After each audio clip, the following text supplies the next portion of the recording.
Are you a perimenopausal woman? Or are you supporting someone who is?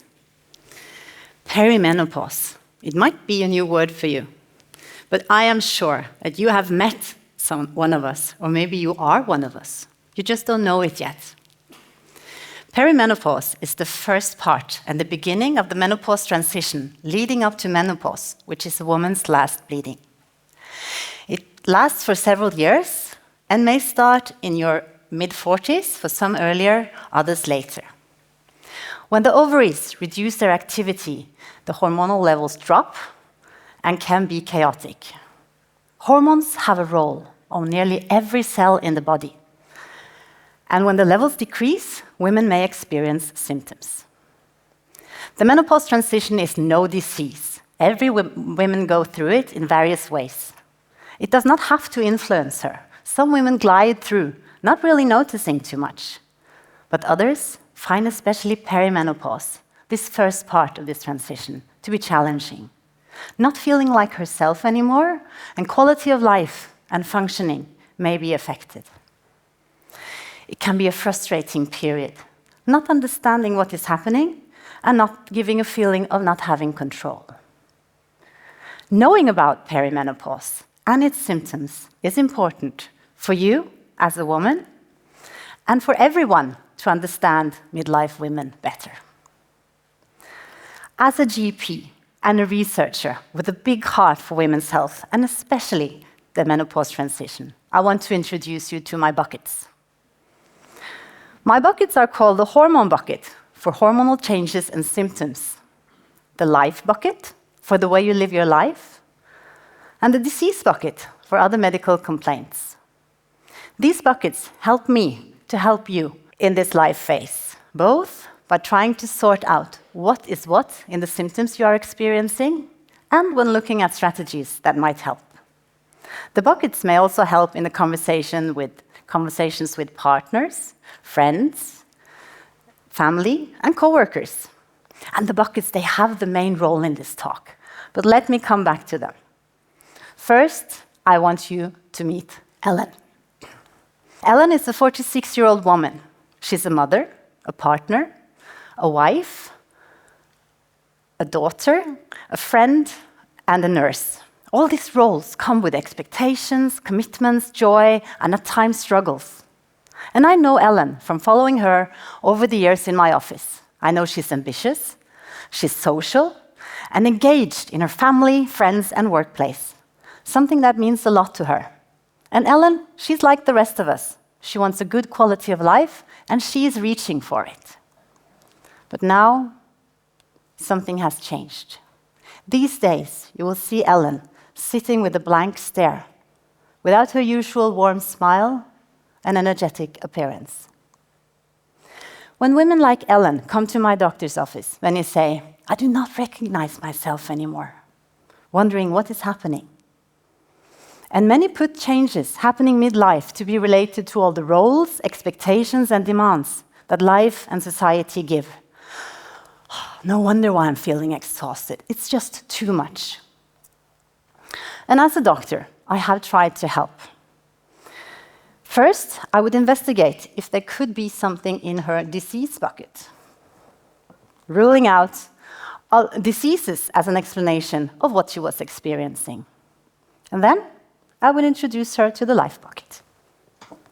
Sometimes, almost echoing her words, "No wonder you are exhausted. You are busy taking care of your children, helping your parents, engaging socially, and handling more responsibility at work." And we would have a discussion, trying to help her unload some of the negative factors that filled her life bucket, and help her to see what good things this bucket contains, things that make her robust and happy, and encourage her to spend more time on doing these things. And with several of the women I have met, we have left it at this. And I do think I've helped women in this way. But Ellen, she came back, still not coping well. And she did not understand her symptoms. Her mood was dark and unpredictable, and she had a hard time sleeping. She was double-checking herself at work, not really trusting herself. Had she given Mr. Olsen the right medication? and she kept forgetting her passwords and her co-workers' names. She loved her family, but found them to be just too much at times, and she was often angry and felt ashamed about it. It was difficult talking to her partner. She did not know how to explain her symptoms, as she did not understand them herself. And as a doctor, I did not feel prepared to grasp the whole picture when meeting women like Ellen. Could there be another complicating factor to our struggles?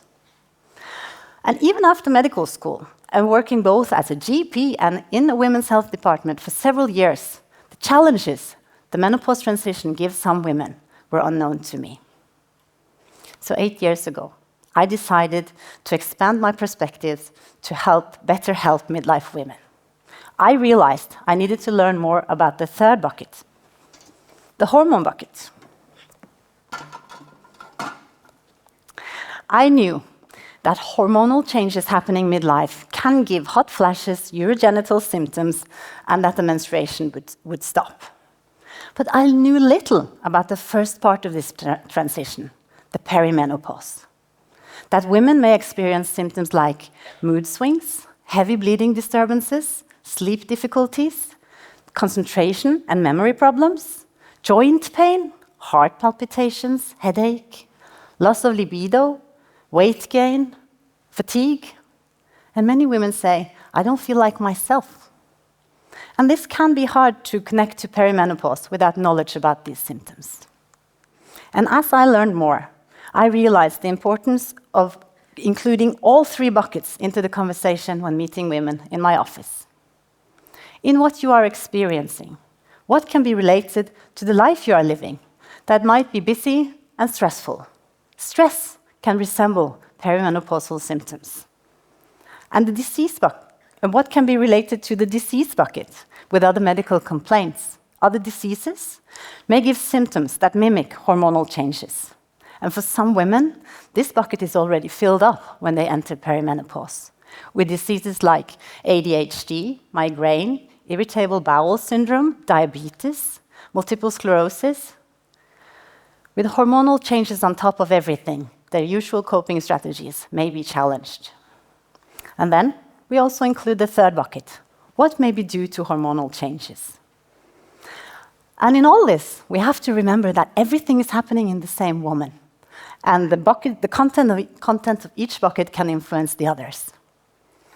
Stress in life may give more hormonal symptoms, and hormonal changes may give more symptoms from other diseases. And other diseases may give stress and complicate hormonal symptoms. Ellen's symptoms could be related to perimenopause and her busy life. And this can be hard to separate. But the bucket, they can give us a language that can help. Through this sorting, it can be easier to understand what is what in her experiences. And this conversation is important, taking her experience seriously.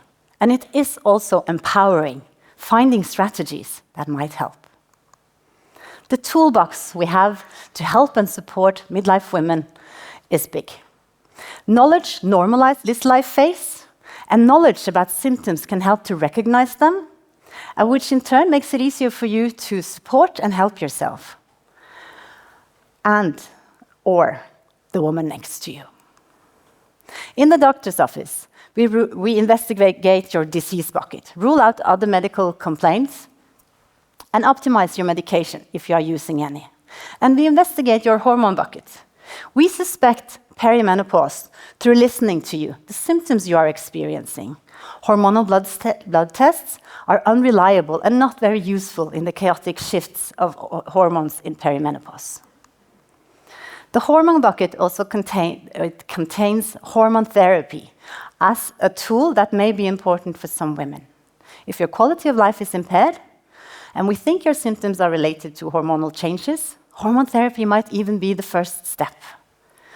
Hormone therapy is not a quick fix solution that solves everything.